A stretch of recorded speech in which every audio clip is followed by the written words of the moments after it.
Cuando el Salmo 99:7 dice que Dios habló a su pueblo desde la columna de nube, nos invita a entrar a un territorio donde lo humano y lo divino se tocan. Donde el mundo visible se vuelve ventana hacia la presencia del Dios invisible. Esta imagen aparece repetidamente en la historia de Israel, y no es un detalle decorativo, sino un símbolo profundo de cómo Dios decidió hacerse presente a su pueblo en un momento crucial de su historia. Pero la pregunta surge con fuerza en nuestra época moderna: ¿cómo puede entenderse algo así desde un punto de vista científico?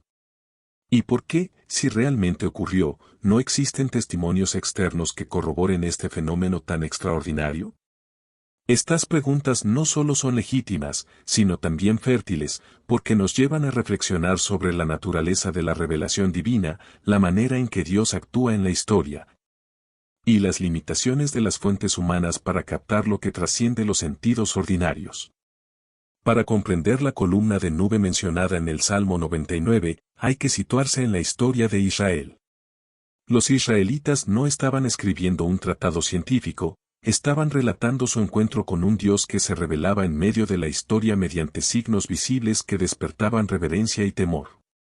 La columna de nube era, para ellos, más que un fenómeno meteorológico, era el signo de la guía y la presencia divina. Sin embargo, reconocer el simbolismo no significa negar la posibilidad física del fenómeno. En el mundo antiguo, las nubes, las tormentas, el fuego y los relámpagos eran percibidos como manifestaciones de poder, pero eso no descarta que Dios pudiera servirse de elementos naturales, intensificados o guiados, para comunicar su voz y su voluntad. Si pensamos en términos científicos modernos, una columna de nube podría describirse como un fenómeno atmosférico, quizá una nube vertical generada por corrientes térmicas intensas. O incluso una mezcla de vapor condensado y partículas que ascienden en forma de pilar. Las erupciones volcánicas, los desiertos abrasadores, y otros fenómenos naturales pueden producir columnas de humo o nube que ascienden de manera impresionante.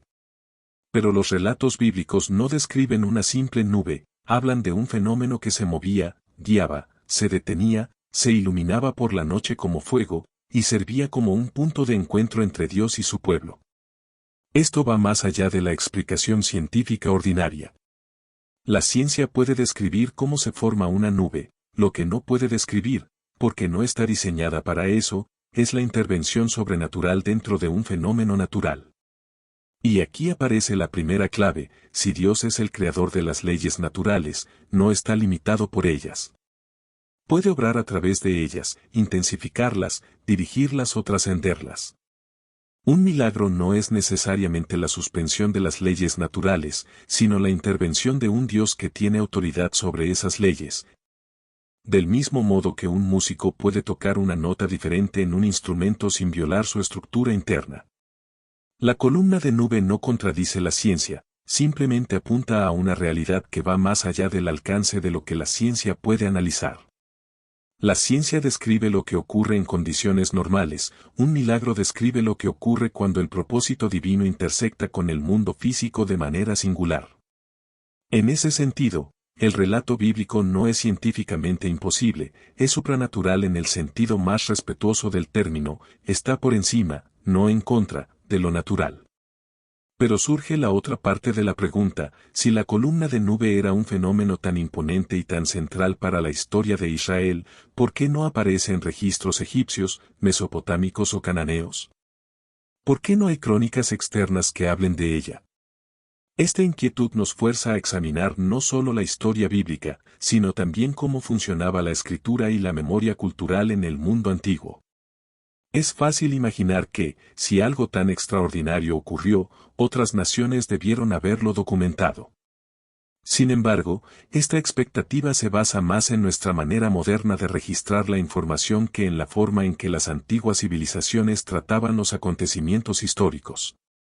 En la antigüedad, los registros oficiales no eran neutros. Eran propaganda real. Los reyes escribían para exaltar su poder, justificar sus victorias y reforzar su legitimidad. Ningún faraón habría registrado una derrota humillante frente a un pueblo de esclavos.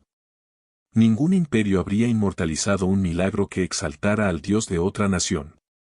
La ausencia de registros externos no es evidencia de ausencia, es evidencia de una cultura en la que las victorias de otros dioses simplemente no se consignaban.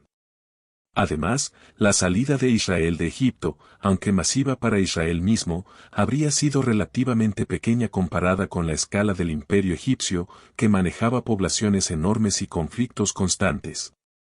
Para los egipcios, un grupo de siervos escapando no sería motivo para conservar detallados informes, mucho menos si tales informes narraban signos que dejaban mal a su propio sistema religioso. Otro aspecto importante es el desgaste del tiempo. La inmensa mayoría de los documentos egipcios, cananeos y mesopotámicos no sobrevivieron. El 99% de lo que esas culturas escribieron jamás llegó a nosotros. Así que pedir evidencia externa para un fenómeno específico, narrado por un pueblo nómada, es exigir más de lo que la historia puede ofrecer.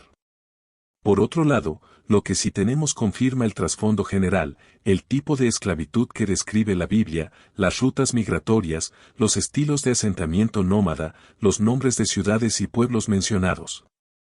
Los patrones culturales y hasta los métodos de escritura concuerdan con lo que la arqueología moderna ha descubierto. La falta de detalles sobre un fenómeno sobrenatural específico no invalida el relato, solo revela que no contamos con todos los documentos del mundo antiguo, algo que los historiadores reconocen abiertamente. De hecho, lo que sí tenemos es algo aún más significativo, una tradición textual cuidadosamente preservada por siglos. Mantenida con una fidelidad excepcional por escribas que sabían que estaban transmitiendo no solo historia, sino revelación. Los manuscritos bíblicos hallados en Qumran y otros sitios confirman que estos relatos fueron copiados con sorprendente precisión durante generaciones. Lo que hoy leemos en el Salmo 99 no es una fabricación tardía ni una leyenda agregada siglos después, es una memoria antigua, sostenida y transmitida por un pueblo que creyó profundamente que Dios se había manifestado en su historia. Ahora bien, más allá de la plausibilidad científica o la ausencia de registro externo, es esencial preguntar por el propósito del texto. El Salmo 99 no busca probar un fenómeno atmosférico. Quiere mostrarnos quién es Dios, santo, cercano, poderoso, temible y misericordioso. La columna de nube no es un espectáculo para impresionar, es un símbolo del Dios que se revela, que guía y que habla. Lo extraordinario del fenómeno no está en su forma, sino en su significado. Es la proclamación de que Dios decidió caminar con su pueblo en medio del desierto, que puso un signo visible de su presencia para que no se extraviaran, que habló desde una nube para enseñarles que su voz, aunque misteriosa, era real y accesible. La nube, además, representa un modo de revelación que equilibra cercanía y distancia. Dios habla, pero se oculta. Se acerca, pero no se deja ver completamente. La nube es una misericordia, porque ningún ser humano podría soportar la plena manifestación de la gloria divina. La nube es un límite y un puente. Y esa dinámica aparece una y otra vez en la Escritura, Dios se revela, pero lo hace de un modo que preserva el misterio. Habla, pero lo hace desde la nube, guía, pero lo hace con una columna que combina lo natural y lo sobrenatural. Esto enseña que la fe no consiste en ver todo con claridad, sino en seguir la presencia de Dios incluso cuando se oculta en la niebla del misterio. La pregunta científica, cuando se examina desde esta perspectiva, se vuelve secundaria. El punto no es si una nube puede emitir sonido o si un fenómeno atmosférico puede adoptar forma estable, el punto es que Dios puede usar cualquier medio para hablar.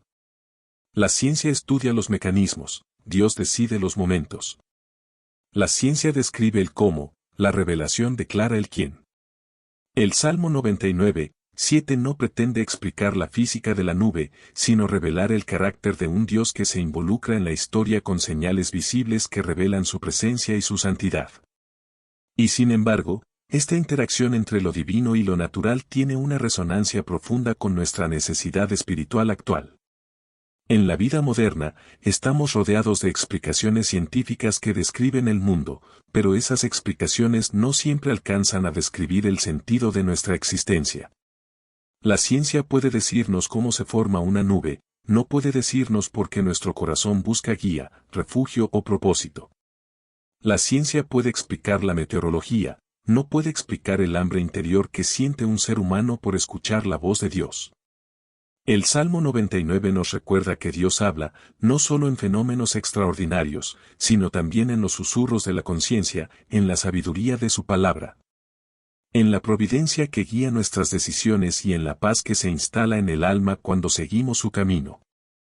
La columna de nube, entonces, no es solo un evento ocurrido en el desierto, es un símbolo eterno de la dirección divina. Aunque hoy no la vemos físicamente, muchos creyentes han experimentado la guía de Dios en momentos decisivos, la claridad repentina que ilumina una decisión, la convicción interior que señala un rumbo, la paz inesperada que confirma una senda. Y aunque estos fenómenos no pueden medirse científicamente, son igualmente reales para quienes viven en comunión con Dios. Así como Israel no avanzaba sin que la columna se moviera, nosotros también aprendemos a esperar la guía divina antes de emprender un camino. La nube es, en cierto sentido, la metáfora perfecta de la vida espiritual, no vemos todo, pero vemos lo suficiente para seguir. Dios no nos revela todo el mapa, pero sí el siguiente paso. Por eso, aunque no existan registros externos del fenómeno descrito en el Salmo 99, 7, la fuerza del relato no disminuye.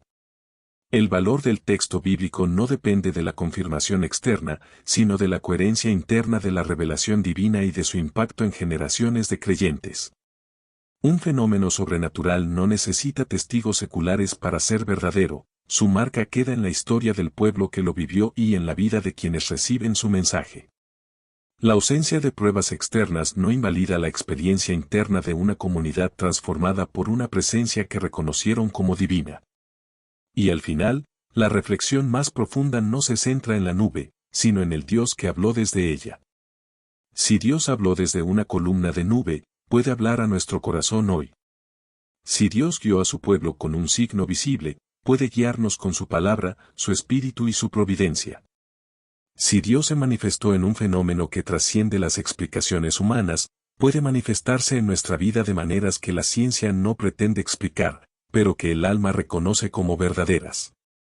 El Salmo 99 nos invita a contemplar la santidad de un Dios que se revela en formas que no siempre podemos comprender plenamente, pero que siempre invitan a confiar, a obedecer y a adorar. Y aunque la ciencia no pueda describir la columna de nube ni existan registros externos que la mencionen, su mensaje permanece intacto, Dios está presente, Dios habla, Dios guía. Y ese mensaje, más que cualquier fenómeno físico, es lo que transforma la vida del creyente.